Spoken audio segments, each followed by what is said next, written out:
how to get along and how to do a day's work.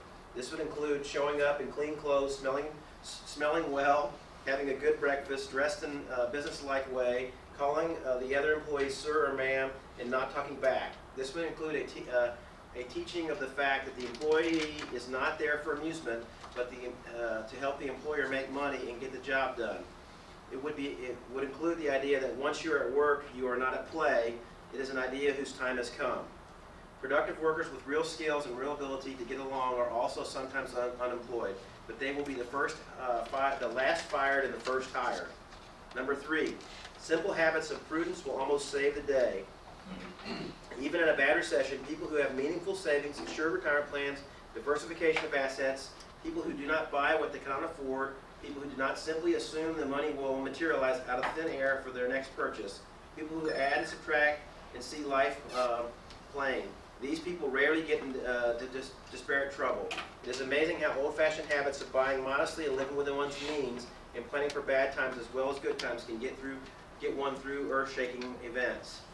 When men and women do not do this, their lives become horrible in bad times.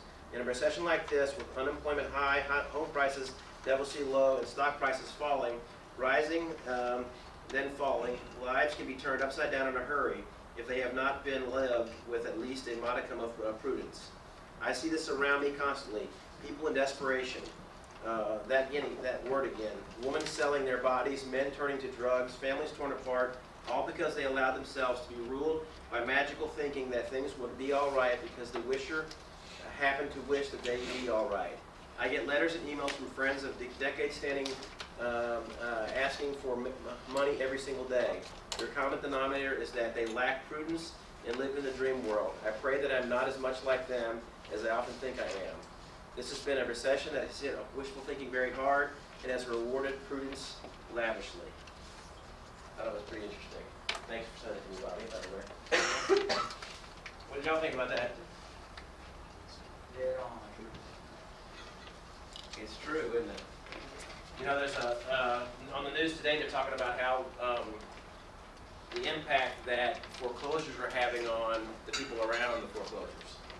Because everyone thinks a foreclosure just affects the person the foreclosure is going through. In reality, it affects everybody in the neighborhood because now the houses in the neighborhood are worth less money because your neighbor's house was foreclosed on. So the houses within 250 feet of a foreclosure are devastated the most. I don't know why they measured it down to the foot. So if your neighbor's going to go bankrupt or something, you might want to go over and help him pay his house payment. So Devin, I think we have a pretty good line of events for you guys today. We're going to start. The theme of this summer's conference is 5 Stones for Slaying Giants. We're going to do this book review here before we go to dinner tonight. And Kurt Tuffert, the author of the book, is going to speak to us tonight at dinner time. Great message. It's a great book. Very, very simple. We wanted to start today with kind of talking about what's going on in the world. Devin and I got facts and figures and all kinds of good stuff, and we're going to see if we can't do this together. So, the world around us. What's that number mean? Population. Population? Debt. Debt. Debt? Debt. Debt. That's American debt. That's inheritance money. What is it? Come on. Eugene, what is it? Combination of everything. U.S. budget. U.S. budget? This is about the world. The world around us. Anybody? Inheritance money. Inheritance money. Right. It's an awful lot. Actually, It is inheritance money. money get rich and